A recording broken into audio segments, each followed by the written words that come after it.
I am Peggy Dean, and I am an artist and author, and most importantly, an educator. That is where my heart lies. There's nothing in the world that brings me more joy than being able to facilitate this space for other people who are passionate creatives. In this class, you are going to immediately conquer the blank page, and you're going to create a story simply by pulling from the exercises that we will be doing together. When I first began infusing these creative practices right into my projects beforehand, I felt that at the end I was much more proud of the results. I felt empowered, I felt excited about it, and all in all, just more grounded and a lot more relaxed. So I want that for you. So let's conquer this blank page. In this lesson, we are going to be crushing the idea that limited time is not enough time to be creative. This particular exercise allows you to really understand your paint, the pigment, special qualities to it, and how it interacts with other pigments and even water alone. One of my favorite exercises stemmed from a day that I really wanted to be creative and had no idea what to create. And I ended up using two colors and just swatched them down a page. And halfway through, I ended up taking this really shaky video of it. Ever since, I have found that I create these kinds of swatches all the time now, for multiple reasons. First of all, I think it helps me unlock my creativity a bit more in the sense that I'm doing something mindless and allowing myself to play. And when that starts, it's like opening the door to what's going to come next without even really thinking about it. So that's how we are going to start. And the first thing I want to recommend is choosing an isolated color palette. While I will be using particular colors, they are not necessary to follow along with. I really want to encourage you to draw the colors that you're feeling today. I think that's a really important part of the mindfulness process. For example, I'm feeling very earthy and very grounded today, and so I'll be working with a lot of greens and browns, ochres, but you might be feeling, connected to water and the sky, and you have a lot of blue and calming presence today. So maybe you'll be working with blues and lavenders. So please don't get hung up with particular colors that I'm using. I love color, but when I started actually being really intentional with the color choices that I was selecting, I just loved my work so much more, even if they are just swatches.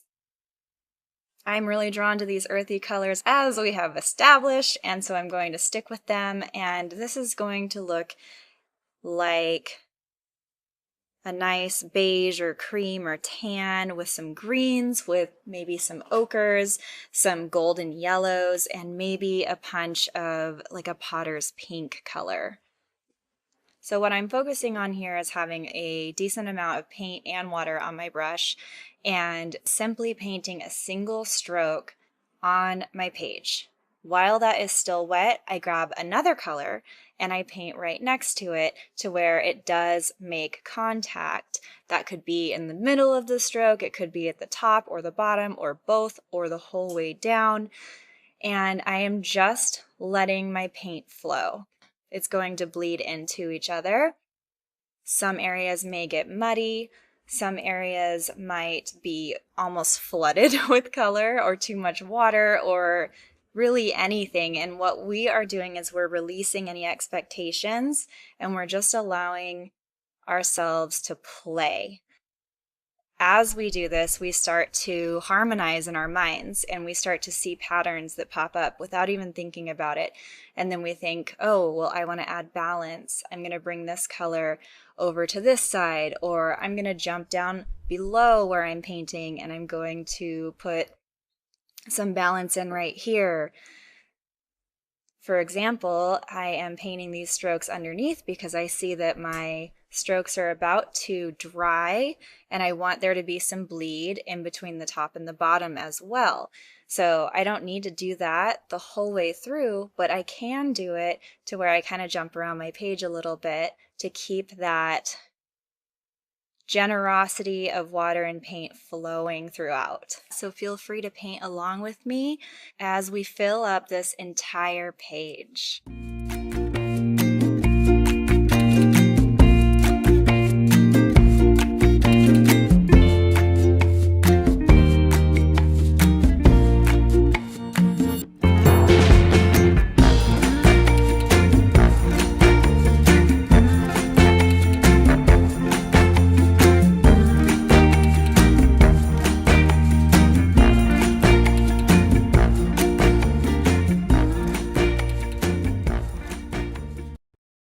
As a homemaker and mom, squeezing in time for art is a real struggle.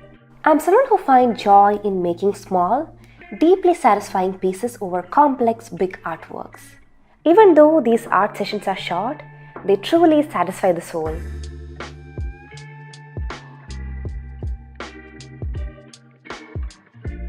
Hello friends, my name is Zaneena Nabeel. I'm an artist, an art instructor and an author. I focus on smaller pieces. This way I can finish them in one go without losing the connection with the artwork and the process. Grab your supplies, cut your paper into small pieces, and let's begin this journey. And here's our first painting. It's a beautiful summer evening. Now first I will take you through the colors you will need. Then we can quickly start with the process. You will need 4 colors for this painting, which is Payne's Grey, Brown, then some yellow ochre and a yellowish orange. I will swatch the colors for you so that you have a better idea. I will start with the colors I'll be using for the sky. The first color is cadmium yellow orange. It's a beautiful yellowish orange. You can go with an orange or a yellowish orange. So that's a color. If you don't have a similar color in your collection, you can simply add some vermilion to any of the yellow you have got, and you can easily create a similar color. Okay, so this one is cadmium yellow orange from Shinhan. Now the next color you will need for this painting is brown. I'll be using permanent brown from Art Philosophy. If you have brown, go with that. Otherwise, you can just use burnt sienna. Here is the color. It is called permanent brown and it is from Art Philosophy. It is a very beautiful reddish brown. On the other hand, burnt sienna is more yellowish. But please don't worry, if you don't have brown, just use burnt sienna instead. Okay, so that's our second color. Brown is a major color you will need for this painting. We will use that for the sky, for the mountain, as well as for the meadow. Okay, now the next color you will need is yellow ochre. We'll be using yellow ochre with the meadow along with brown and Payne's Grey. So on the top, we will use yellow ochre. Then towards the bottom, to make the color more darker, we will introduce brown and also some Payne's Grey. Now just in case if you don't have yellow ochre, you can easily create it. Add a bit of brown or burnt sienna with any of the warm yellows you have got, like gamboge yellow or primary yellow or Indian yellow. So just add a bit of burnt sienna with any of those colors. Okay, so that was yellow ochre. Now I'm going to go with the final color, which is Payne's Grey. We'll be using Payne's Grey mostly to add the deeper tones for the meadow as well as onto the mountain. If you have a darker brown in your collection, you can use it directly. In that case, you don't need to mix and create a darker brown. Okay, so just use it directly for the mountain as well as for the meadow. We are not going to use Payne's Grey as it is. We'll be mixing that with brown to create a darker version. Okay, so that is our last color. We only need 4 colors for this painting. Cadmium yellow orange, brown, yellow ochre and Payne's Grey. If you don't have the exact same colors, that's not a problem. Just go with the colors you have with you, which is nearly similar.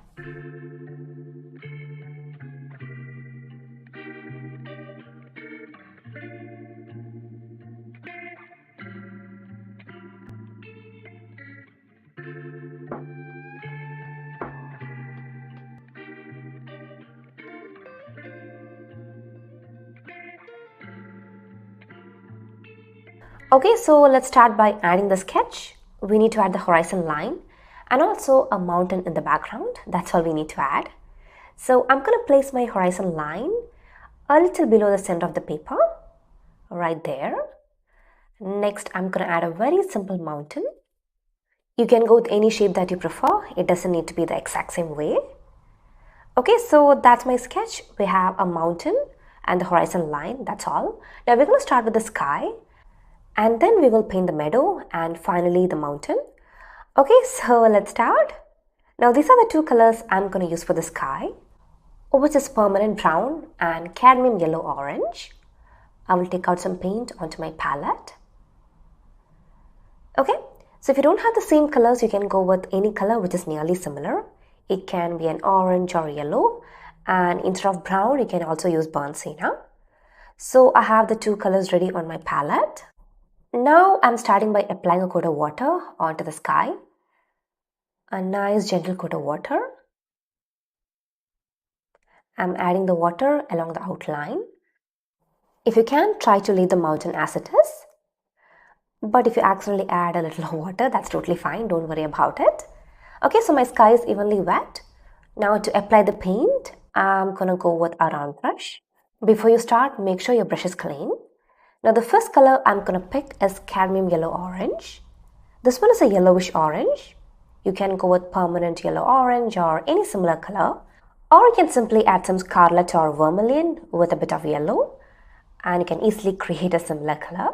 Now I'm starting to apply the paint. It's a medium tone, and I'm assuming the sun to be over here, which means when I'm about to reach that area, I have to make the color lighter. So right now I'm using a medium tone. Now I'm picking some water, dabbing it on a paper towel, and over here I'm making the color slightly lighter. See that? Now for the remaining area, we can apply a medium tone. Only above the mountain where we are placing the sun, we have to make the color a bit lighter. The rest can be medium tone or darker tone. That's totally fine. Okay.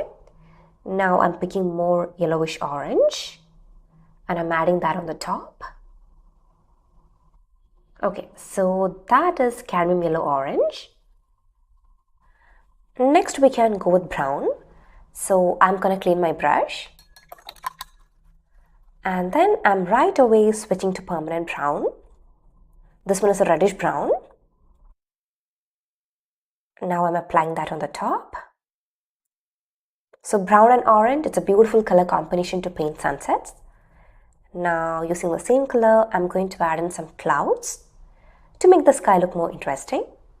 So first add in brown and blend that with yellow or orange, or which will be the color you're using. Then with the same brush, add in some clouds. Okay, so once you have added them, dab your brush on a paper towel. Then very gently smudge it and give it a softer look. We can add a few more clouds. So with the same brush, I'm picking a little more brown and I'm adding some more clouds. So you can see I'm still retaining that lighter tone closer to the mountain where we are imagining the sun to be. And for the rest of the area, I'm adding more clouds, I'm adding medium tones. Okay, so keep on adding more clouds if you feel like, or if you're happy with the result, you can just leave it as it is. So this is how my sky has turned out. I'm very happy with the result. Now in the meantime, while the sky dries, we can start with the meadow. I already have some brown on my palette. Along with that, I will need some yellow ochre and Payne's grey. So first let me take out some paint onto my palette. This one is yellow ochre. Next I need Payne's grey.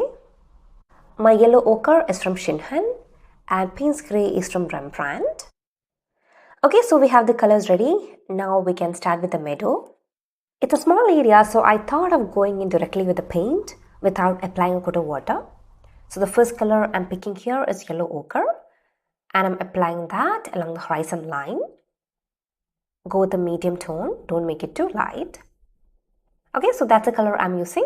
It is yellow ochre from Shinhan. Apply that along the horizon line and gradually go with permanent brown and fill up the remaining area. Start with the medium tone, then gradually towards the bottommost area, make it more darker. So along the horizon line, we have a medium tone of yellow ochre. Then towards the bottom, the color is more darker. Now with the same paint, I'm just adding few lines and some shapes to give it some texture. And maybe we can apply a much more darker tone at the bottom. So the color I'm using right now is a mix of Payne's grey and brown. You can also use burnt umber. Okay, so the base layer is ready. Now I'm going to keep this brush aside. And I'm going with my smaller brush. This one is size number 2. Our next task is to add some grassy pattern onto this wet background. So I'm starting by picking a bit of brown. And then I'm just going to add some freehand lines onto this background from the bottom towards the top. See that? So go with any of your smaller brush or a brush with a pointed tip and keep on adding some grassy lines. They can be longer at the bottom. And if you're adding them closer to the horizon, make them a bit shorter. And also don't use a darker tone over there. Okay, so just keep on pushing and pulling that paint. and simply add some freehand lines like this. When I'm adding these grassy lines in the background, I'm not picking any new paint. I'm just making use of that leftover paint on my brush so that they won't look too prominent. But towards the bottom where we have that darker tones, you can add in more paint and you can add more darker lines. Okay, so let's keep on adding this grassy pattern and make our meadow look lush and thick. I think I have added enough on the top. We don't need much here. It is far away. We have to focus more on the bottommost area. So I'm picking more brown and I'm going to continue adding more lines at the bottom. Maybe you can use a darker tone by mixing some Payne's Grey with brown, or you can also go with burnt umber as it is. Okay, so let's keep on adding those freehand lines at the bottom. You can see the color.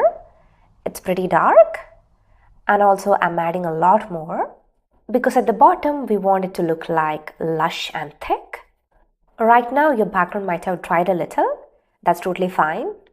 You can continue adding those patterns. So the brush I'm using here is size number 2, and that is the reason why I'm able to add thin, crisp lines. Here is the brush. It has got a really nice pointer tip.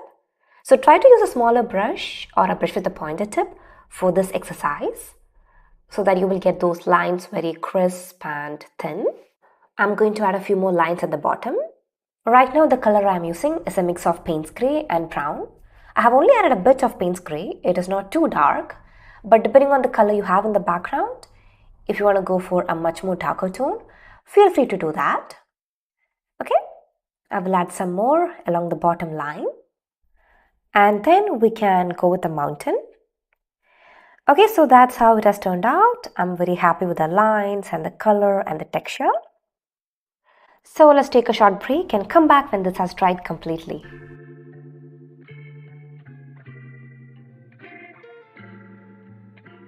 Okay, so the background has dried up. Next we can go with the mountain. First we are going to start with the area which is closer to the sun, and over there we have to introduce a lighter tone. I'm going to go with the lighter tone of cadmium yellow orange. Use the same yellow or orange you have used for the sky. Add a few drops of water and turn that into a lighter tone. Now I'm applying that over here. I have to make it even more lighter, so I'm adding more water. Okay, this looks fine. So go with a really light tone. Okay, now with the same brush, I'm going to pick brown. We can apply brown onto the remaining area. Go with a medium tone. So only when you're getting closer to the sun, you have to make your color lighter. The rest can be medium and darker tones. See that? I'm applying a medium tone of brown on either side. Next, I'm picking some yellowish orange. And I'm trying to blend brown with that yellowish color there. Let's clean the brush. And we can smudge it with a clean brush. So try to retain some of that lighter tone where you have the sun. And then gradually, when you are going away from the sun, make the color more darker. I'm picking a bit more yellowish orange and I'm trying to blend it. See that? So that's the area where we have the sun. Go with a clean brush and gently smudge it to give it a softer look. Okay, so that's how it has turned out. Now on to the rest of the area. We can add more brown and more darker tone. So I have completed that shape. We only have some area left at the bottom. Over there, we have to introduce a detail, so we'll leave it as it is. But before that, I'm going to drop in some Payne's Grey onto either side to make it even more darker. Only onto either side. The rest remains as it is. Okay, so we have a lighter tone at the center where we have the sun, then some medium tones around it, and then towards the end, we have some darker tone. Now we have to add paint along the horizon line. So I'm picking the same darker tone of brown. First, let's fill in brown on that remaining area. Then we can introduce our detail. Okay, so it's a darker tone of brown and I'm filling in that remaining area. So once you have added paint along the horizon line, over the same brush, we are going to add a tiny detail. All you have to do is just keep on adding some teeny tiny lines using that same paint. So this will look like those grassy patterns far away. If you add the paint as a straight line, it will look a little weird. This way it will look more natural. So we're trying to show that grassy lines far away. So add your paint in a similar way. It is just some simple lines we are adding close to each other. It doesn't need to be perfectly shaped or anything. This is far away. So with your smaller brush or a medium brush, just keep on adding some lines close to each other. And that's all. See that? You can clearly see the difference. So whenever you're painting a meadow, never paint your horizon as a straight line. Always use this detail. It will instantly add a lot of difference to your painting. Now there is some small gaps in between. So I'm just adding paint and I'm filling them up. And I'm also smudging the paint. There's a lot of paint. I'm cleaning it and I'm dabbing it on a paper towel. Now with a clean dry brush, I will gently smudge this part. Okay, so that's how it has turned out. So actually at this point, we are done with our painting. But then if you want to enhance some of the details a bit more, you can go for a smaller brush and pick some more brown again. And then you can add some more lines along the horizon to give it a bit more fine look. But this step is completely optional. If you feel like it is looking beautiful already, you don't need to do this again. So the brush I'm using here is size number 2 and it has got a much better pointed tip than the other brush I was using. So I just thought of adding some more lines here to give it a better look. You can see the lines. They are much more thin and delicate. So just go with a darker tone of brown and add in some more lines using a smaller brush or a brush with a pointed tip. But just like I said earlier, this one is completely optional. You don't need to add them again if it's looking good enough. Okay, so I'm nearly done with that. But there is one more thing that I want to do with the same color and with the same brush. We're just adding a little more grassy pattern onto the meadow. But again, this step is also completely optional. Only if you feel it is necessary to add some more grassy pattern, you can go ahead with this step. Otherwise, you can just leave it the way it is. Okay, so the color I'm using right now is a darker brown. I have added some paint spray with brown and I'm using a size number 2 round brush. And I'm simply adding some freehand lines, mostly at the bottom. See that? I'm adding them from the bottom towards the top. And I'm just adding some freehand curvy lines. I feel it looks more fuller and thicker now. Okay, so I'm adding the last few lines over here. And with that, we are done with our summer evening. If you want to add some birds on the sky, you could do that. You can add a small group of birds to enhance your painting. Alright, so that's all for the day. Now it's time to peel off the masking tape. And here's our gorgeous summer evening. I hope you all enjoyed it.